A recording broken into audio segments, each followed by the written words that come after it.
Yes, people, it's the Slim Reaper Tyler Derbyshire here, and we're joined with the People's Champ, Aaron Davey. Talk just obviously for our YouTube channels and talking about growing up and fighting. Me and Tyler have been training together properly now for about 3 years, would you say? So, yeah. I remember his amateur debut on UKFC Fighting Championships with Stapes, and he come down, and you can sometimes, like, you don't always know, but you can tell with people, like, with their mentality, like how far they're going to go or what potential they've got. And I remember, like, following Tyler through the amateur career, and, like, he'd always fight tough people, have tough fights. They wouldn't always go his way, but you could just tell he had that it, with just, like, resilience, mentality to keep pushing. And every fight he just looked like he kept improving. And I did a bit with him in Manchester Top Team when we were both going there for a bit. And I think we started at Aspire roughly the same time. I feel like he started first. He feels like I started first.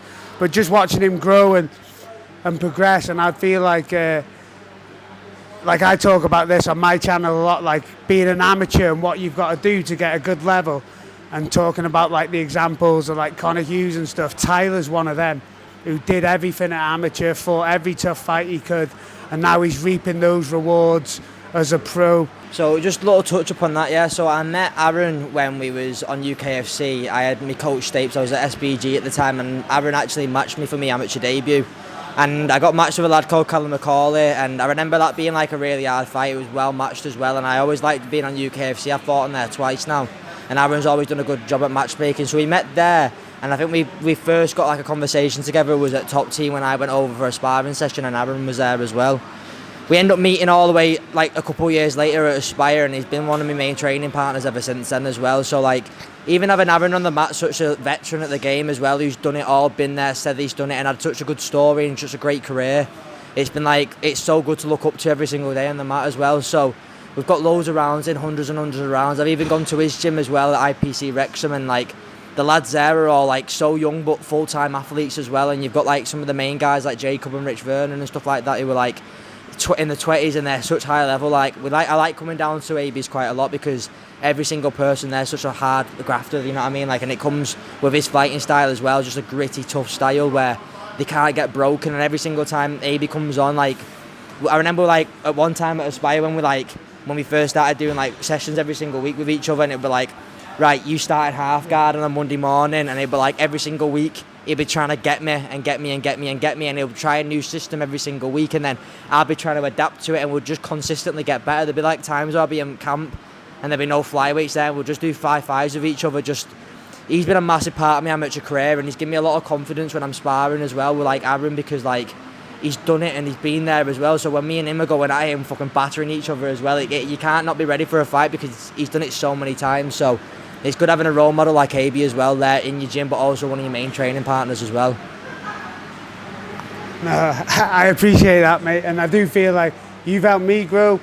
And like I said, I like working with people with good attitudes and that, and I feel like you've always had that, and seeing, like, every week you get better, every round it gets tougher. I'll tell her, one week I messaged him after our session because I thought my heart rate monitor was broke. It was like 198 beats per minute after one of our rounds, and I was like, it's not even possible. But no, it was just that we were both knackered. It was our last round, and we both just always, like, push a good, always, like he says, we batter each other, but we don't. We just go at a good level, which is tough, hard, and it's just that right balance to help us grow and progress. And now, obviously, you're moving through your pro career now. You got your next fight on FCC, and I say this a lot for, like, obviously I have people on the channel and that. Like, what advice would you give to amateurs now who are just starting? My biggest advice would be just never give up. Never give up in training and stuff like that, because there's some days where you walk out and you feel like you're the boy in that, and then there's some days where you hit rock bottom and you feel like you're not going to get anywhere and you feel like you don't see any progression. But it's just consistency is the best way to improving in it. I feel like consistency is so key with stuff like fighting and training.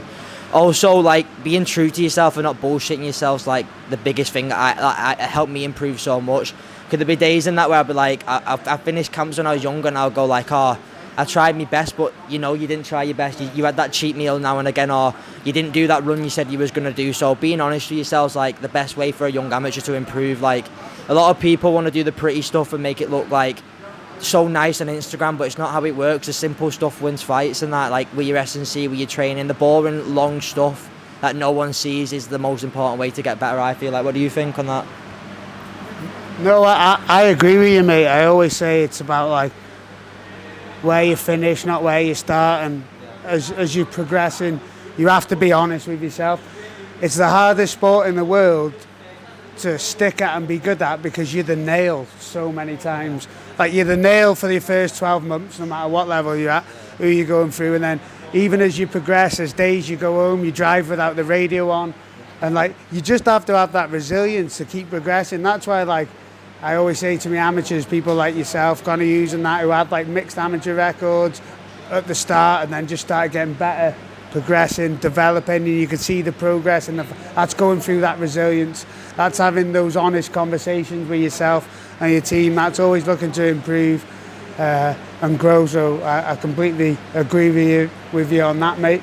And then another question I'll ask you: where does Tyler Derbyshire see himself when it's all said and done? Yeah. Well, when it's all said and done, like when I was younger, the pinnacle's always the UFC. That's your dream, isn't it? Like my dream will always be being a UFC world champion.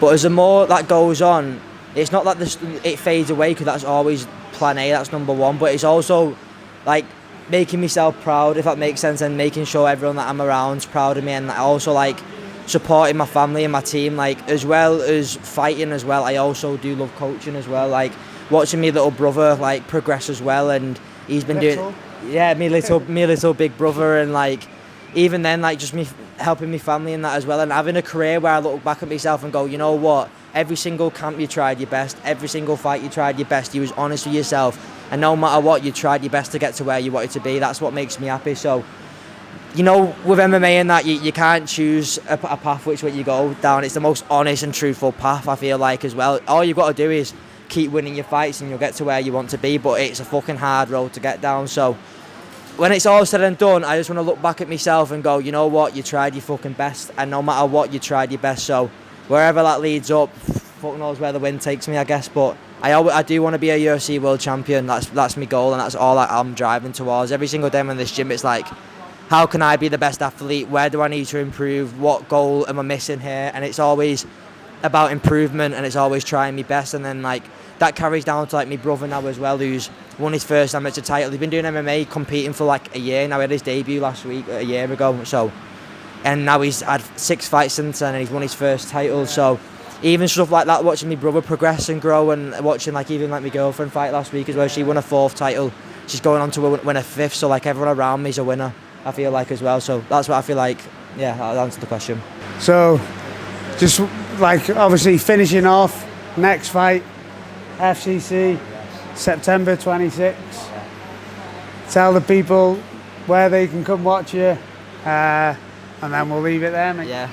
So I'm fighting September 26th, Bolton Football Stadium. I'm fighting Mohamed Jano. And like a massive thank you to my team at Aspire, Phil, Dean, Femi, Liam, Abe, like even like my teammates who are fighting as well, your Tom Harveys and your Jordans who are on the card as well. So yeah, massive thank you to my team, and that like without them I'd be no one. So like, yeah, let's fucking go.